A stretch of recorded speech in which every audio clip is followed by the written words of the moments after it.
አብርሃም ወነቢ ሙሴ አምላከ አብርሃም ወነቢ ሙሴ አጋዕዝተ ዓለም ቅድስት ሥላሴ ተመስገኑ ተመስገኑ ተመስገኑ ትብላላ ነፍሰይ በውዳሴ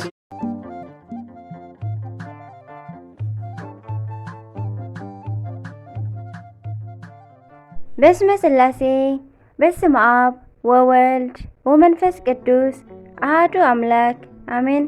ሰላም እግዚአብሔር አምላክ ምስ ኩላትኩም ይኹን። ስድራ እግዚአብሔር አምላክ ከመይ ሓዲርኩም? አነ እግዚአብሔር ይመስገን። ክብሪ ይስፋሕ መድኃኔዓለም አቦይ ልዑል እግዚአብሔር አምላኽና ክሰበ ሰዓት እዚኣ ብጸጋን ብጥዕናን ስለ ዘጽንሐና ክብርን ምስጋናን አምልኮን ውዳሴን ንዘለዓለም ንዑ ይኹኖ። ከምኡውን ንወላዲት አምላኽ ንርህርህተ ህሊና ቅድስተ ቅዱሳን ንጽሕተ ንጹሓን ወላዲት አምላኽ ወላዲት ቃል ዝኾነት ቅድስቲ ኪዳነ ምሕረት አደይ ቅዱስ ወዳ ብዝሃባ ክብሪ ክብርን ምስጋናን ውዳሴን ይብጽሓያ። ከምኡውን ንኹሎም ቅዱሳና ከከም መዓርጎም እግዚአብሔር አምላኽ እውን ብዝሃቦም ጸጋ ክብርን ምስጋናን ንዘለዓለም ንዕኦም ይኹን አሜን። ጥሪ 19 ናይ ዕለቱ ስንክሳር ስንክሳር ድሰምዕ ዘንብብ ፍቕሪ ጎይታ ኣብ ልቡ ይዕንብብ ሓለዋን ጸሎትን ናይ ቅዱሳን ድማ ይረክብ። ዝክረ ጻድቅ ለዓለም የሉ ዝኽሪ ናይ ጻድቕ ንዓለም ይዝነብር። ንቅዱሳን ተማሕፀኑ ካብ ኩሉ ክፉእ ዘበለ ክድሕኑ አሜን። ስንክሳር ዘወርሓ 19 በስመ አብ ወወልድ ወመንፈስ ቅዱስ አሐዱ አምላክ አሜን። ኣብ ግሸን ደብረ ከርቤ ብክብሪ ተቐሚጡ ንሃገርና ካብ መዓት እንዳሓለወ ዝርከብ ናይ ጎይታናን አምላኽናን ኢየሱስ ክርስቶስ ቅዱስ መስቀል ካብ ዘምጽኡልና ቅዱሳን ሓደ ዝኾኑ ናይ ጉጉቤን አቡነ ኣፍቀረን እግዚእ ዕረፍቶም እዩ። ናይ ዝኸበሩ ናይ አባ ዝሁራ ናይ አባ ባሱራ ናይ ኣዶኦም ናይ ቅድስቲ ኔራ ስጋኦም ዝተረኸበሉ ዕለት እዩ። በረኸቶም ይሕደረና።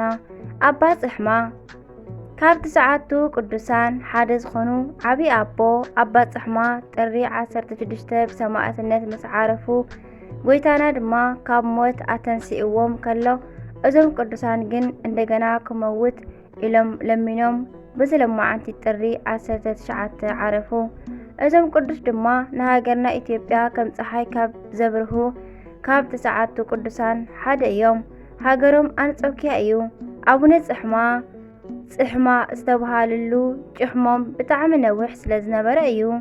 እዞም ጻድቅ ብመጀመርታ ምስ 7 ቅዱሳን ብምጽዋዕን ቀይሕ ባሕርን ገይሮም ናብ ሃገርና ኢትዮጵያ ኣተዉ። ኣብ ሃገርና ገዳም እንዳገደሙ በዓቲ እንዳሰርሑ ከሳቴ ብርሃን አባ ሰላማ ንዝመስረቶ ናይ ክርስትና ሃይማኖት ብዝጎልሐ ኣስፋሕፍሑ። ገዳማትና ኣስፋሕፊሖም ናይ ወንጌል ብርሃን ኣብ ሃገርና አብሪሆም እዮም። ኣብ ዓድዋ አውራጃ ዝርከብ ገዳሞም ደብረ ሓተታ ይበሃል። ፈዋሲ ዝኾነ ጸበሎም ዝፈለቐ እዞም ጻድቕ ምራቆም እንጥፍ ካብ ዝበልሉ ቦታ እዩ። ናይ ጸበሎም ባሕሪ ፍልይ ዝበለ ካብ ናይ ተፈጥሮ ሕጊ ዝወፀ እዩ። መጠኑ ሓጋይ ክኸውን ከሎ ይውስኽ፣ ክረምቲ ድማ ይቕንስ። እዚ ጸበል ኣብ ዘለዎ ቦታ ሳዕሪ ፈጺሙ የለን። ናይ አቡነ ጽሕማ መካነ መቃብሮም ካብ ዘለዎ ኣብ ትሕቲ ዓብይ ጎቦ እስትንፋስ ዝመስል ፈዋሲ ዝኾነ ሙቐት ኣሎ። ኣብ ትሕቲ መካነ መቃብሮም ድማ ካብ ውሽጢ ወፂኡ ዝወፅእ ሙቐት ዘለዎ እስትንፋስ ንቅርጽማትን ንኻልእ ሕማማትን ፈዋሲ መድሓኒት እዩ። ኣብ ቀረባ ግዜ እውን ሰባት ካብ ዝድሓኑ ኣለው። አቡነ ጽሕማ ካብ ገዳሞም ወፂኦም ንኣርድእቶም ንምሕታት ወርዒ ናብ ዝተባሃለ ቦታ እንዳ አባ ፊሊሞና ገዳም በፂሖም ወንጌል እንዳሰበኹ ክምለሱ ከለው ሸፋቱ ኣይትስረቁ ዝብለና እዚ ከመን እዩ ኢሎም ሒዞም ብሰማዕትነት ጥሪ 16 ቀተልዎም። ነገር ግን ጎይታና ንአቡነ ጽሕማ ካብ ሞታት ተንስኦም። እዞም ጻድቅ ናብ ገዳሞም መጺኦም ንቀተልቶም ምሕረት ለሚኖም ካብ ጎይታና ዓብይ ቃል ኪዳን ምስ ተቀበሉ ጥሪ 19 እንደገና ብሰላም ዓረፉ። ብዝለማዓንቲ ማለት እዩ። አቡነ ጽሕማ ኢየሩሳሌም በፂሖም ክምለስ ከለዉ ዝሞተ ሰብ ረኺቦም ኣብ ልዕሊ እቲ በድኒ ንዝነበሩ ሓሳኹ ናብ ሰብነቶም ይሕሊፎም። እዞም ሓሳኹ ከዓ ንሰብነቶም እንዳተመገቡ ነበሩ። እዞም ሓሳኹ ድማ ወርቃዊ ክንፊ ዘለዎም ኮኑ። እዞም ሓሳኹ ክሳብ ሎሚ ኣብ ዓመት ሓደ ግዜ መስከረም 21 ናብ ቦታ እዞም ጻድቅ ሰማዕትነት ዝተቐበልሉ እንዳበረሩ ክኸዱ ብግልፂ ይረኣዩ። ድምፆም ድማ ይስማዕ እዩ። ድሕሪኡ ከዓ ወሩ ኣቡነ ጻሕማ ኣብ መጨረሽታ ጥሪ 19 ምስ ዓረፉ ኣብቲ ወቕቲ ዝነበረ ቅኑዕ ንጉስ ሃፀይ ገብረ መስቀል ተስካር ገይሮምሎም እዮም። እዞም ጻድቅ ድማ ብኣካል ነፍሲ ተገሊጾም ንሱ እውን ሕዳር 30 ከም ዝዓርፍ ነጊሮሞን ባሪኾሞን ዓረጉ። ናይ ኣባ ጻሕማ ረድኤት በረኸቶም ይሕደረና፣ ብጸሎቶም ድማ መድኃኔዓለም ይምሓረና ኣሜን። ኣቡነ ኣፍቅረነ እግዚእ ናይ መላእክቲ ህይወት ኣብ ምድሪ ዝነበሩ ብጣዕሚ ዝኸበሩ ዓበይቲ ናይ ሃገርና ቅዱሳን ንኣባ ሳሙኤል ዘዋልድባ፣ ኣቡነ ያሳይ ዘማንዳባ፣ ኣቡነ ሳሙኤል ዘቆየጳ፣ ኣቡነ ሳሙኤል ዘጣሬጣ፣ ኣቡነ ታዲዎስ ዘባርታርዋ፣ ኣቡነ ያፈቅረነ እግዚእ ዘጉጉቤ፣ ንኣቡነ ዮሃንስ ዘጉራቄን ምሂሮም ኣመንኪሶም ናብ ጽድቂ ዘብቅዕዎም ኣቦ ኣቡነ መድኃኒነ እግዚእ እዮም። ነዞም 7 ቅዱሳን ኣብ ሓደ ግዜ ከመንክስዎም ከለዉ በቲ ቅጽበት መንፈስ ቅዱስ ወሪዱ ነቲ ገዳም ብብርሃን መሊእዎ ተራእዩ ነበረ። ካብ ሰማይ ድማ ናይ ምስክርነት ድምፂ ተሰምዐ። በዚ ምኽንያት ከዓ ብሓደ ዝመንኮሱ እዞም 7 ቅዱሳን 7 ከዋክብት እንዳተባሃሉ ይጽውዑ። እዞም 7 ከዋክብት ንናይ ጣና ባሕሪ ብእግሮም ተሻጊሮም ንብዙሓት ኣብ ደሴት ዘለዋ ኣደነቕቲ ናይ ጣና ገዳማት ዝመስረቱ እዮም። ካብዞም ቅዱሳን ድማ ኣብ ዓብይ ደንጎላ ከም ጃልባ ተቐሚጦም ናብ ደሴት ዝኣተዉ ኣለዉ። ብእግሮም እንዳረገጹ እውን ነቲ ባሕሪ ዝተሻገሩ ኣለዉ።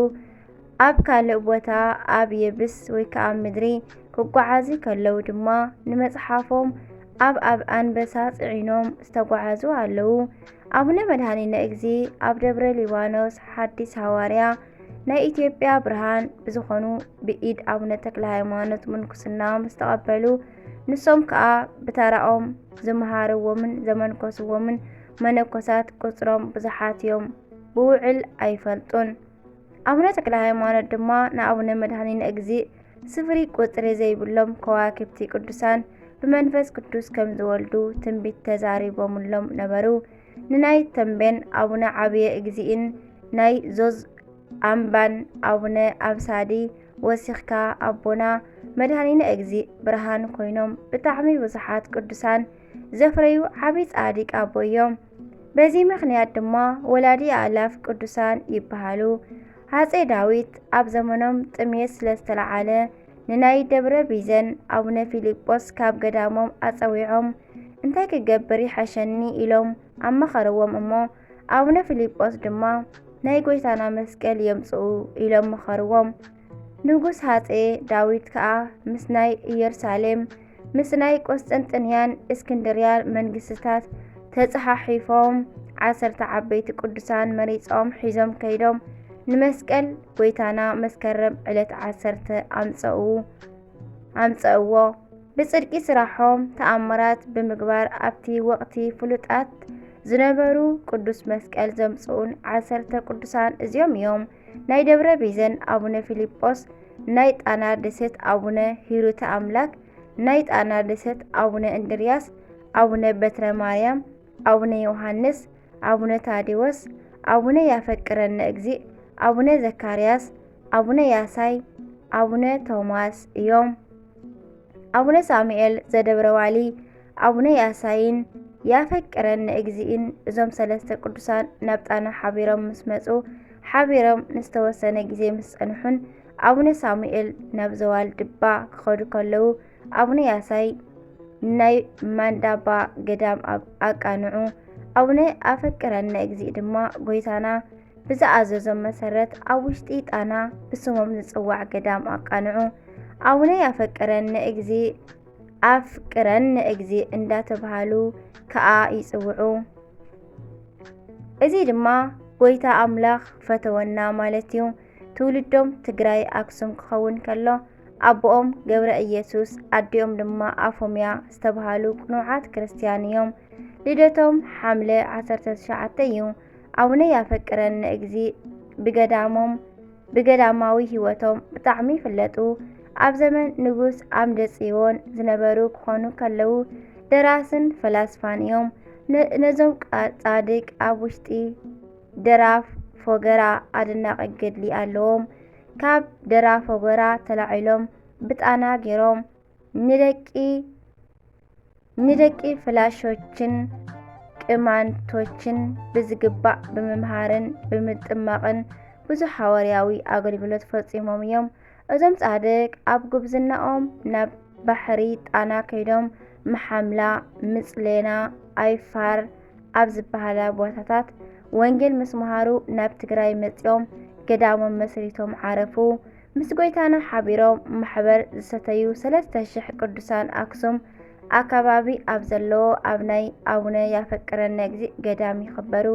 እዚ ገዳም ናይ ኣቡነ ያፈቅረኒ እግዚእ ደኣ ወላ ይኹን እምበር ኣብዚ ሕጂ ግን ኣብ ገዳሞም ናይዞም ጻድቅ በዓል ምኽባር እንዳተረፈ ናይ 3000 ቅዱሳን ደቂ ማሕበር በዓል እዩ ብድምቀት ዝኽበር።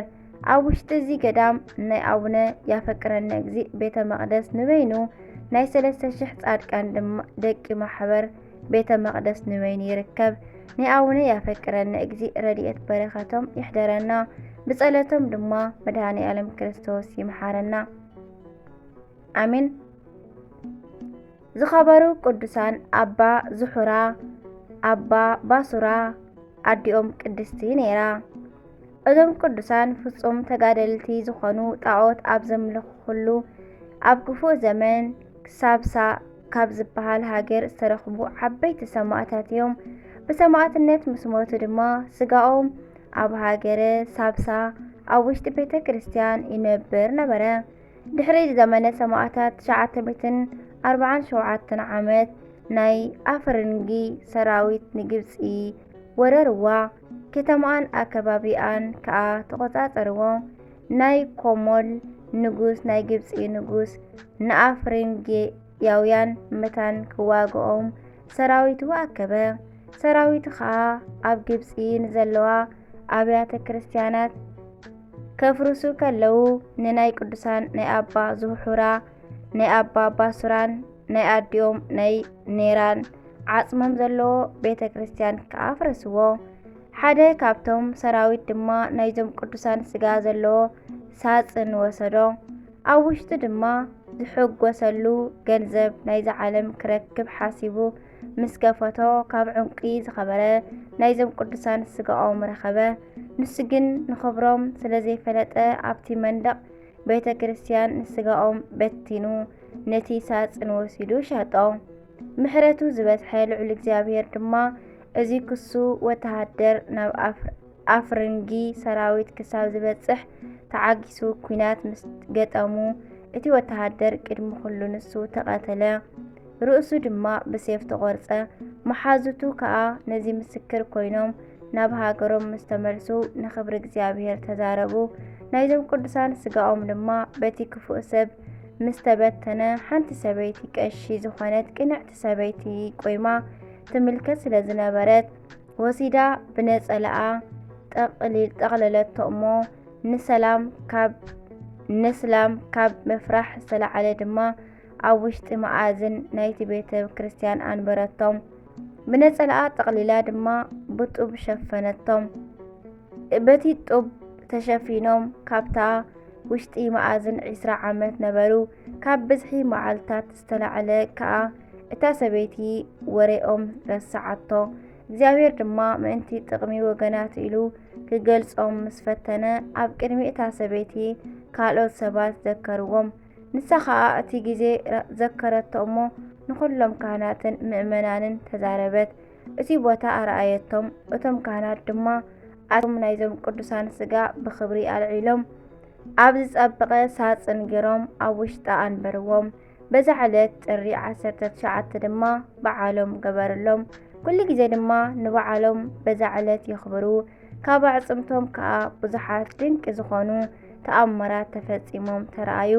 ሓንቲ ዓይና ዝዓወረት ጓል ዘለዋ ሰበይቲ ተስፋ ምስ ቆረጸት ኣብዚ ናይዞም ቅዱሳን ዓጽሚ ኣብ ዝተማሕፀነት ግዜ ግን ናይ ጓላ ኣዒንቲ ተገለጸላ። ናይዞም ሰማዕታት ረድኤት በረኸቶም ይሕደረና፣ ብጸሎቶም ድማ መድሃኒ ዓለም ክርስቶስ ይምሓረና። ኣሜን ኣሜን። ጥሪ 19 ዝኽበሩ ዓመታዊ ናይ ቅዱሳን በዓላት ጻድቅ ኣቡነ ኣፍቀረኒ እግዚእ ዘጉጉቤ ኣብ ውሽጢ ጣና ካብ 7 ከዋኽብቲ ሓደ ዝኾኑ ኣባ ባሱራ፣ ቅድስቲ ኔራ፣ ቅድስቲ በርስጢና፣ ኣባ ዙሕራ። ወርሓዊ በዓላት ድማ ቅዱስ ገብርኤል ሊቀ መላእክት፣ ቅዱስ ኤስድሮስ ሰማዕት፣ ኣባ ኣብየ እግዚእ ጻድቅ፣ ኣቡነ ስነ ኢየሱስ፣ ኣቡነ ዮሴፍ ብርሃነ ዓለም። ኣሜን። ዝወደቐ ዝነጠበ ብኣፈ ቅዱሳን ትጓሃል መላእክት ተኣረመለይ። ስንክሳር ትሰምዕ ዘንብብ ፍቕሪ ጎይታ ኣብ ልቡ ይዕንብብ። ሓለዋን ጸሎትን ናይ ቅዱሳን ድማ ይረክብ። ዝክረ ጻድቅ ለዓለም ይህሉ፣ ዝኽሪ ናይ ጻድቅ ንዓለም እዩ ዝነብር። ኣሜን። ወስብሐት ለእግዚአብሔር ወለወላዲቱ ድንግል ወለመስቀሉ ክቡር። ኣሜን ኣሜን። ለይኩን